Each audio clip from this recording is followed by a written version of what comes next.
How to fix Space Marine 2 ultra-wide issue or the ultra-wide screen resolution issue happening on your PC whenever you try to play the game. The first thing you need to check is a resolution setting of your PC and your Wi-Fi network connection. So please check, or you can simply refresh your Wi-Fi network connection after clicking on the Wi-Fi available option here on your PC and then turning on the airplane mode, then turning it off. It will simply refresh the applications that are running in the background of your PC and you will be refreshed.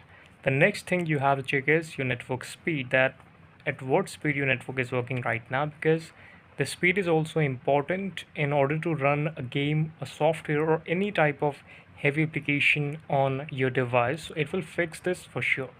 The speed is excellent. The final thing you can do is simply restart your PC. What it will do is it will refresh the frame rate and resolution for you. This is the video. Thank you so much for watching it.